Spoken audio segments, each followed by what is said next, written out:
What's up guys, what's going on? Welcome to RGHtechTv. This is Lenovo's K6 Power, and in this video I'm going to let you know some of the tips and tricks, some of the features. So it's going to be a software walkthrough video. Make sure to watch this video till then. It's going to be a little bit longer video as well. Alright, so first thing which I liked about this device is double tap to wake feature. So it's pretty handy. If you choose not to have a fingerprint enabled unlocking system, then it's a pretty handy feature. So just double tap and swipe and you're onto your home screen. And I also quickly use it, to turn on the torchlight, which is available from the lock screen itself. So press and hold on, the home button, and you can quickly turn on the flash. And if you want to turn off, you have two options over here. So you have that red bar on the top. So click on that, and it will be turned off. Or else you can actually, press and hold on the home button itself to turn off the flashlight. So that's also a good thing. And also, if I have to quickly adjust some of the quick toggles, I can do it from notification tray itself. As you can see, I can access Wi-Fi, data, Bluetooth. I can turn on or turn off whichever I need. And so in that way, I actually use this double tap to wake. It's one of the best features, I believe. And I actually search it for on every phone I test, and also appreciate if the phone has that. Alright, so next thing which I'm going to let you know is called as quick snap feature. So if you have some action scenes going around you and you absolutely have no time to unlock the device and open the camera application and then click pictures, then you can use this feature. So you can press on any of the volume buttons, and it'll quickly open the camera application and capture the picture for you. Okay, I'll just demo that feature once more for you. So as you can see, it opened the camera application, and within a second it clicked the picture. But I've noticed that 60 to 70% of the time the images come out to be blurred because you have not framed a shot, and second, the focusing also, it keeps on hunting. Henceforth, you'll not get accurate shots. There is another feature wherein you can actually double press the home button, the power button, and you can open the camera application, you can frame your shot, and then it allows you to capture the picture. I would actually go with this option. So you can double press on the power button, it opens up the camera application, and you can actually frame the shot, select which object should be in focus, and then you can click the picture. So this is pretty handy compared to that one. Anyway, both are pretty handy. You can use whichever you feel comfortable with. Next thing, this device has a fingerprint sensor. We all know that. So let's quickly unlock this one. 1 second. And as you can see, it was pretty fast. So fingerprint sensor can not only be used to unlock the device, rather it can also be used to lock the applications, and also you can use it to capture selfies or even rare camera samples. So I'll let you know about that a little bit later, but quickly let's see how to enable or disable double tap to wake feature, or torch from the lock screen which I just showed you, or the quick snap. So for that, you'll have to go to settings, and you'll have to go to feature, and here you can enable or disable these features. And also I'll let you know about the VR split screen mode in a minute, and you have the dual app support. I'll let you know about that as well. And you can see that the press the power button twice for the camera. You can enable this one, quick flashlight, you can enable that one, and there is another thing here which is fingerprint snap. So that actually allows you to use fingerprint sensor to quickly capture the pictures. I'll let you know about that as well. So you can go ahead, enable whichever feature you need from feature which is under settings. Alright, so quickly let's move on, and firstly let's check up the application lock, which can be enabled through fingerprint sensor. For that, you'll have to go to settings, and you'll have to go to security, and here at the end you'll have something called as application lock. Click on that, and let's enter the pattern, and it actually allows you to select which applications installed our system to authenticate using the fingerprint sensor. So I have actually allowed calculator, Chrome, and Compass. So you can select other applications as well. So you'll have the long list. Go ahead and select which applications you need to get authenticated by the fingerprint sensor. And there is another thing here, like you have the extendable menu button on the right top corner. So click on this, and here you'll be given settings. So let's go to settings. So you'll have the lock icon on that icon, so on that icon of application. So enable that as well. Lock frequency is very important to select over here. I have chosen every time. That is, it will ask for authentication every time I close the application and try to open it again. And if you go for screen off, so once you unlock the application, it will be unlocked until you again lock the device. So you can choose to have screen off or every time. So I would go with every time, and I'll demo that feature for you. So for that, we'll go to home screen and let's see which application I've locked. Right, so as you can see, you'll get the notification saying that this application is locked over here. You'll have that icon. As you can see, it's displayed over here. So if I click on calculator, it will ask for authentication, and once I give the authentication, it will open up. And similarly, if I have closed the application now, and if I try to open that, so it should ask for authentication. For that, let's click on calculator, and as you can see, it actually asks for the authentication. So this is one of the best thing which I believe, and it's implemented flawlessly, and also it works seamlessly. I don't have any issues with this one. So in this way, you can set up whichever setting you want. All right, so let's so next thing which I'm going to let you know is about the as I mentioned, fingerprint sensor can be used for capturing selfies or rear camera pictures. So you can enable that from the features which is available under settings. So I'll just demo that for you. So let's press and hold on the fingerprint sensor. You can see that it captures the pictures. It works for front facing camera as well. Let's check that. As you can see, it works. So in this way, you can actually use the fingerprint sensor to capture pictures as well.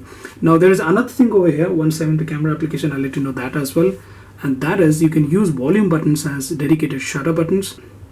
So you can hold it stably and then you can frame your shot, so that it actually looks pretty good indeed. And I actually like this way. So you can use any of the volume buttons and it will quickly capture the pictures, so without any delay. Shutter speed seems to be pretty good. And so you can enable or disable this from settings. So let's go to settings and go to the third option here, and here you can use the volume buttons to capture the picture, or you can also use it for zooming. So whichever you feel comfortable, you can go ahead and use that. Or if you want to keep it for default application, default thing, that is to adjust sound, you can do that as well. So let's get out of this one.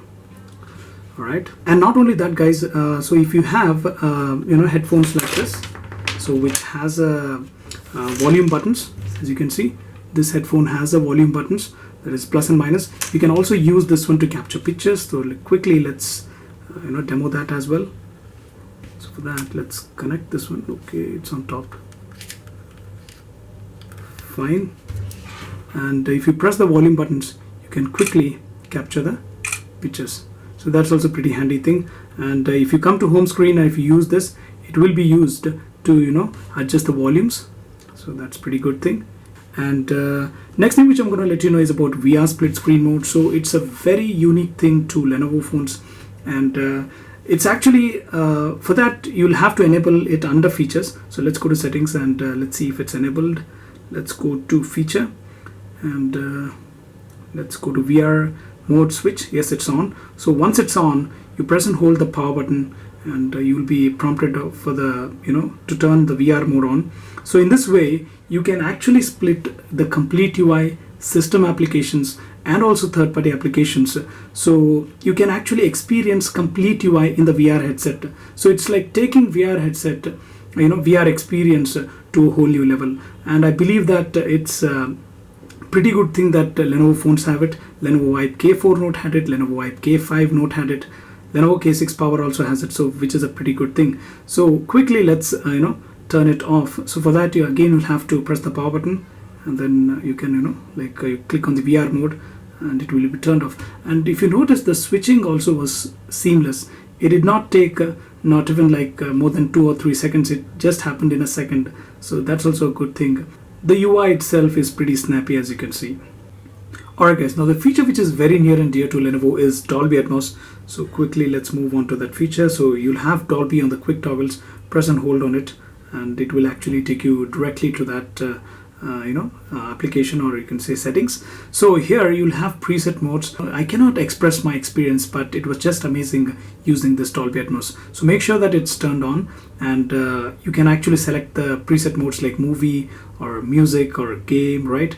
Voice, whichever. I feel to actually I use it while using Wink Music. So I actually keep it to this profile, music profile, or you can custom build your profile as well. So go to custom and then once again click it, and then you can adjust the volume level, dialogue enhancer, surround visualizer, and you can actually go ahead and make much more differences. I've not tried that, but you can go ahead and explore this one phones. So it actually enhances through audio, through speakers, and also through headphones. So you can use this. I really love this feature. And next thing which I'm going to let you know is called as Securezone management. So it's nothing but it's second account on the same phone. So it's actually guided by different passwords. I'll let you know how to move on to that. I have already set it up, so it's pretty easy to set up. You can just follow the on-screen instructions and you can easily set up. Then you'll have a icon here like switch icon. So now it's an open zone. If you click on this, it'll go to Securezone. So let's click on this, and as you can see, it's switching to Securezone. And actually I have different password over here, or you can say pattern. So it's guided by different pattern, and it's, as you can see, it's completely new phone here. So it is useful like if you want to demarcate between private and professional lives. All right, so quickly move on. Let's move on. And now before I explain dual apps, there is a setting that I cannot run Securezone management and dual apps at the same time. So I'll have to disable this. I'll let you know quickly how to disable this one. Let's go to settings. And let's go to Securezone management setting. Once you are in Securezone management, and let's remove this one. So delete Securezone. Okay. Switching to open zone. As you can see, I do have different pattern over here. And let's go to settings, and now I'll explain you dual app support. So for that, I'll have to go to feature. That is here, right? Feature and dual app profile. So here you can run two instances of the same application. Like you can have two WhatsApp accounts or two Facebook accounts, and that's actually a good thing. So if you don't want to go to Securezone management, create another account, you can do it from here itself. You can run two simultaneous applications, and that is two instances of the same applications. So let's quickly set it up. So setting up the dual apps. All right. So it'll actually allow me to which applications do you need as dual apps. So I'll just remove this download. Okay, I just don't need this one. I'll actually go for chess application. I just can't find. Yeah, I have that. So I'll have two instances of the chess application done, and let's see if it has created one. Yes, as you can see, there is another application. So let's put it side by side. All right, it's on the second page. Fine. So you can see that we have two instances of the same applications. So in one I have already signed in, and in another one it actually gives me option to sign up. So that is, I can run two accounts of on the same application. So that's a great thing here. Like you can try this out. All right, so let's move on with another thing which I very much like, that is smart scene. So you can find that under settings, under feature itself. So there is something called a smart scene. So based on timings, you can change the settings automatically. That is, see, every time, like if you go to office, you'll every day you'll do the same task, like turn off the mobile data, turn on the Wi-Fi, and reduce the volumes. So you don't need to do every time. You just set the thing according to time. It will be triggered automatically, and it will change the system settings according to that date, according to that date and time. So you can go ahead and set the timing for which you need this one, or you can add a new setting, like like for school, whatever settings you need, or for office, whatever settings you need, you can do that. Or once you are in the office itself, you can also add tasks, like I have added Wi-Fi and silencing the volume. You can also add like it should automatically turn off the data connection, and so on and so forth, so brightness can be reduced. So automatically it can do many other things. So this is also a very good thing. Go ahead and use this one. All right, so next thing which I'm going to let you know is white touch. That also can be enabled to disable from the features under settings itself. So this is nothing but a shortcut, a floating shortcut. As you can see, I have minimized this onto the notification tray. You can put it onto the home screen. 1 second. So it's a floating application. You can place it anywhere, and if you press that, press and hold, it will actually go to notification tray. So if you feel that it's coming in between, you can do that. So as of now, let's put it here. So you can place it wherever you feel comfortable, and so it'll actually house some of the shortcuts and also applications from recent apps. So it's pretty handy. It actually, it actually gives you convenience of using with one hand. So you can go ahead and enable this. So it'll see you can have a calculator shortcut, camera shortcut, also applications from the recent apps. You can go ahead and enable this feature as well. So if you feel that it's coming your way, just press and hold, and it will be put onto the notification tray. All right. So to enhance the convenience, what they have done is you can also swipe anywhere, and you can access the notification tray or the quick toggles. So this is a pretty handy thing as well. So use this feature as well, and you can also customize the quick toggles. So once you're on the quick toggles page, you will have an icon on the right top corner. So click on that. All right. So you can select like how many columns you need. So I've selected 5. You can go with 4 if you want to. So if you feel that the night mode should be on the top 8 or top 10, or in the first row or the second row, you can have that. You just press and hold and then drag it onto that place. So it's pretty easy. So once you have done, just hit back, and now if you see, you can see that night mode is here. So in this way, you can also customize this quick toggles. And there's another thing called as Theme Center. I believe Theme Center should be improved a little more. It's very limited when compared with Samsung or Xiaomi. So yes, you can change home screen, lock screen, wallpapers, but I believe, as I said, Lenovo should improve on their theme center or theme store. Alright guys, this phone also has ultimate power saver, which works like ultra power saver, which is on Samsung, enabling only basic necessary applications. Let's go to that one. So to enable or disable that, you'll have to go to Power Manager, and you'll find the ultimate power saver. Just enable this one, just click OK, and as you can see, it only enables basic things like calling, messaging, calculator or radio, or go ahead and add a calendar. So in this way, you can extend the battery life. So if you feel that there's not much juice left in a battery by the end of the day, you can extend it by using this feature. So to disable this one, you'll have the cancel button on the right top corner. So click on that, and it will be, one second, it will be disabled. It will ask you to exit. Just say OK, and you'll be on to your normal menu. And the next thing which I'm going to let you know is regarding a battery indicator. So let's go to settings, let's go to notification center, and here you'll get an option to display the battery indicator in percentage or graphical style or combined style. I actually like to keep it to combined style. As you can see, it shows the graph as well as the numerical number, so which is a very good thing. And not only that, but you can also select like what status bar icons can be displayed over here. So if you feel that like the mobile data should not be displayed, cancel that one, and the icon on the top just vanishes. So if you enable this one, as you can see, the both SIM cards will be shown over here. So in this way, you can also enable the network speed.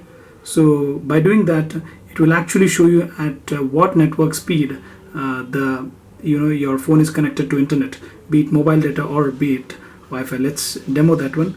Let's enable the Geo, and you can see that you have 0 bytes per second. Now if I disable this network speed, that will be removed. So you can use this feature. This is also pretty good.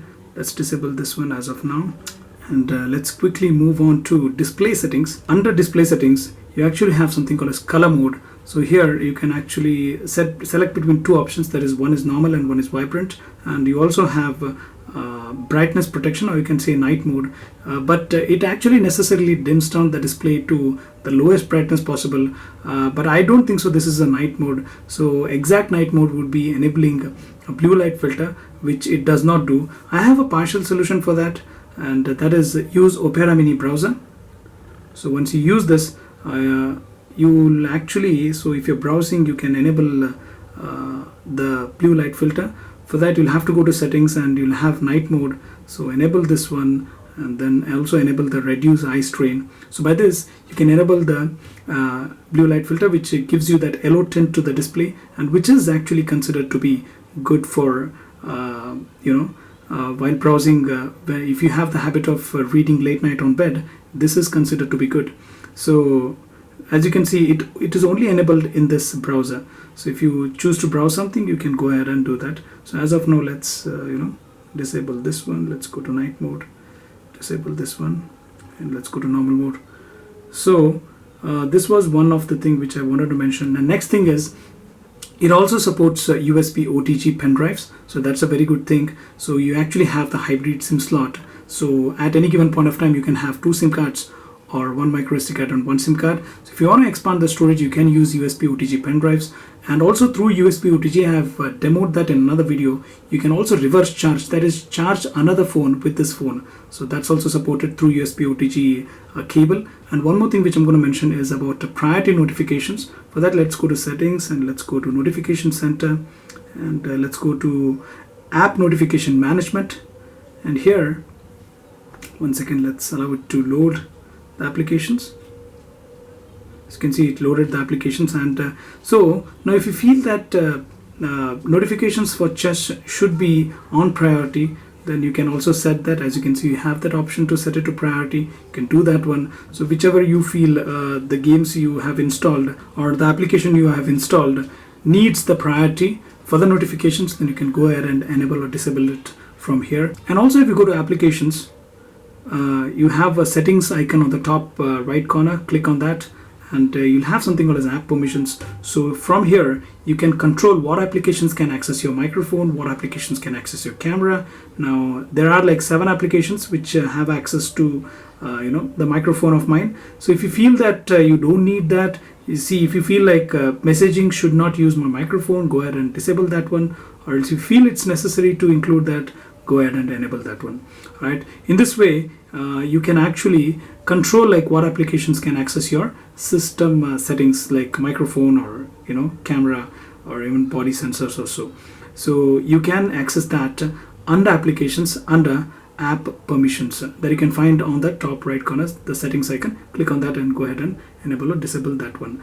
And this phone also has magnification gestures. For that, you'll have to go to settings, and you'll have to go to accessibility, and here you have magnification gestures. So if you're not happy with the font size, so let's press this and put it onto notification tray. So if you're not happy with the font size, then you can enable the magnification gestures. You can triple tap on any part of the screen and it actually magnifies. Then you can pinch in or pinch out, as you can see, to adjust the zoom. And then you can move with the fingers, and with a single finger you can move across the pages, as you can see. And if you want to move in the same page, then you can use a 2-finger gesture. That's pretty good. So you can quickly triple tap again to enter into normal mode. And now let's speak about security of this device. So let's go to security. We have smart lock. So let's enter the pattern. And once you have entered the pattern, okay, got it. One second. So you can use Bluetooth devices to unlock this phone. Like you have this trusted devices. You can use this one. Or you can use trusted places, like if you're in office or in your home, then it stays unlocked, trusted face or trusted voice. Similarly, on body detection, you can use this, and you don't need to unlock the device all the time. Whenever it's connected to that Bluetooth device, or whenever it's at home or office, it will be unlocked. So go ahead and use that if you feel necessary. And this device also has a screen pinning. So I don't need to explain this. But if you feel that you're not sure of this one, just let me know in the comment section and I'll try to explain that over there. If you feel that your device is not secure with your friends or your kids, then you can go ahead and lock them to one particular application or one particular setting, and it's pretty tough for them to explore your phone. So in this way you can increase the security of your phone, and you can have control over what things they can access. So go ahead and follow this one. If you're not sure, just let me know. I'll be happy to explain that for you. So that's it, guys. If you feel this video was informative, give it a thumbs up. Share this video with your friends and family. Follow us on Twitter at RGHtechTv. Subscribe to us on YouTube. Most importantly, thanks for watching. I'll see you real soon.